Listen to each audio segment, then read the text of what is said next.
Have you ever seen a Pokemon doing something cool in the background and you instantly take a screenshot and then the screenshot just stay forever inside your screenshot folder until one day you randomly delete it for your storage space? Well, yeah.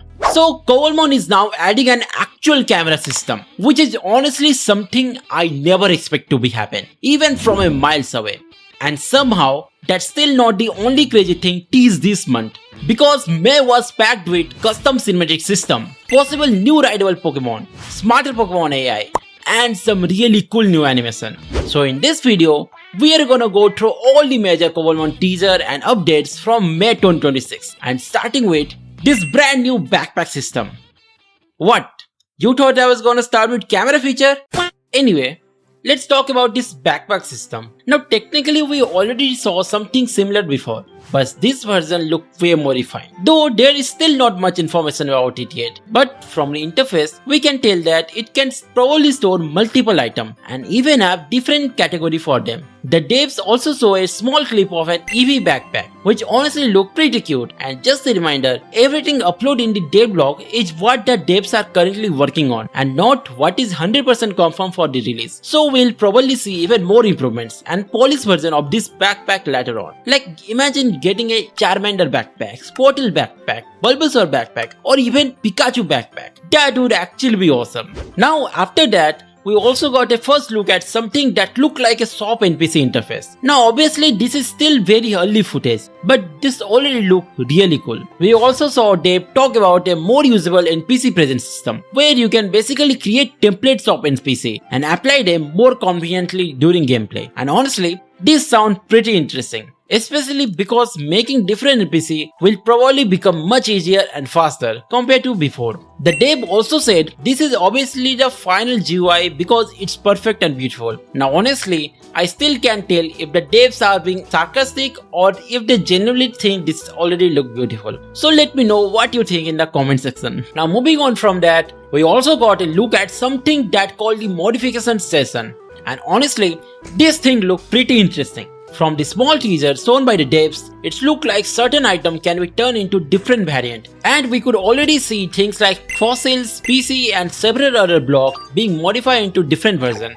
Now we still don't know exactly how this system will work or how many items it will support, but if I had to guess, this could become a really nice feature for builders who want to build more variety instead of using the same block over and over again. Though right now this is still very early footage, so we'll probably learn a lot about it in the upcoming months. Now this next teaser completely confused me when I saw it. Like genuinely, I had no idea what I was looking at. But later, one of the developers explained that this is basically an in-game cutscene editor.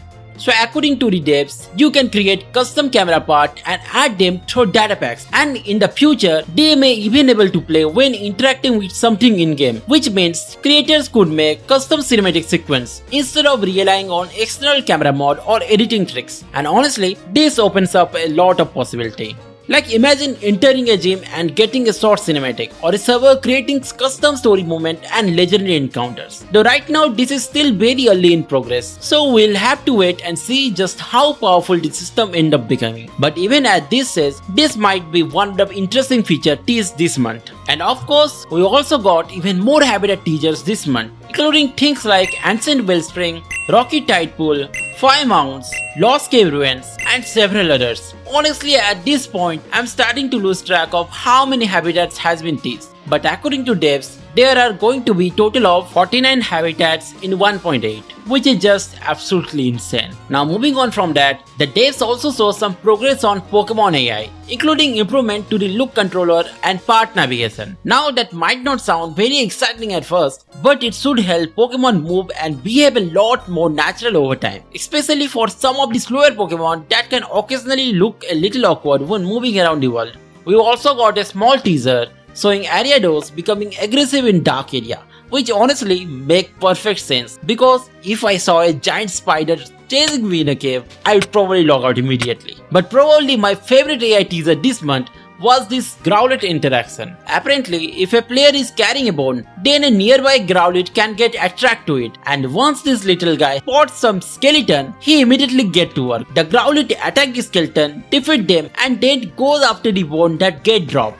Though honestly, it feels like he is destroying the bone instead of collecting them. Or maybe he's just making sure nobody else gets them. And honestly, this is exactly the type of Pokemon behavior I love seeing. I'd really love to see more unique interaction like this added for other Pokemon in the future. Now beside all the new features, we also got a few Pokemon remodels this month, including Tyranitar, Sandslash, Yamas, Kofagrigus and Nidoking. Though honestly, they don't look that different in the snapshot. And since I don't have any proper comparison image, it's a little difficult to point out all the changes. We also got this Blaziken animation teaser, and I'm not gonna lie, this thing is giving some serious anime protagonist energy. And you know exactly who I'm talking about. Either way, it's always nice seeing some more personality being added to Pokemon animation. And finally, the feature that I teased at the start of the video. The Camera Pokédex. And honestly, this was probably the last thing I expect Cobblemon to add. Now don't get me wrong, there is Pokemon Snap and even the Pokemon Snap mod, but I never expected to see something like this officially added in the game itself. The devs saw a lot of work being done on the Camera Pokédex this month, including photo mode, scanning improvement, and even way to manage your photo indirectly in-game. One of the biggest changes is that the images are stored on the server side rather than the client side, which helps prevent people from tampering with them.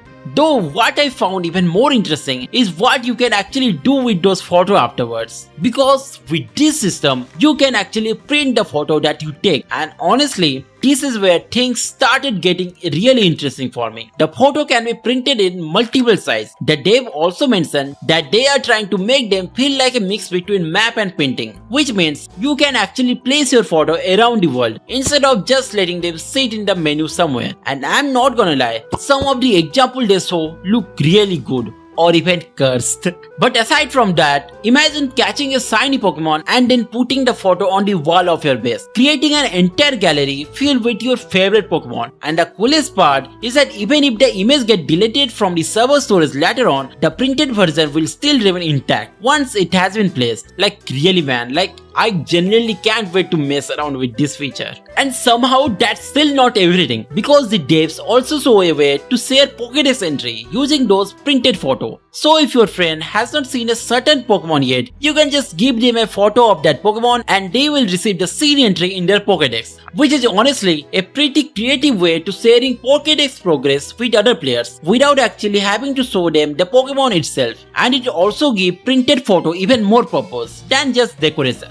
And I completely forgot to mention, the photos are actually printed using a block called Photo Printer, though the block model has not even released yet, or at least is not finished yet. Now moving on from the Camera Pokédex, we also got some improvement to Pokemon trading, and honestly, this is one of the small quality of life feature that a lot of people are probably going to appreciate. Because instead of trading one Pokemon at a time, you can now trade multiple Pokemon in a single trade, which should make things a lot more easier when you are trading with your friends. And especially if you are exchanging multiple Pokemon at once, instead of repeating the same process over and over again. It's not the biggest feature it is this month, but it's definitely a nice improvement to have. We also got a few smaller teasers this month, including some changes to Habitat Block GUI. And now, it looks like you will be able to see exactly what Pokemon can spawn in a specific habitat. So for example, if you are in Route 1, then you will see the Pokemon that can spawn there. So it's kinda similar to how you can see mobs inside a Minecraft spawner. And I'll be covering more about Habitat Block in the upcoming video. So if you don't want to miss that out, then you can consider subscribing. We also got a look at what appearing to be some kind of unknown structure. And honestly, I have absolutely no idea what this thing is supposed to be.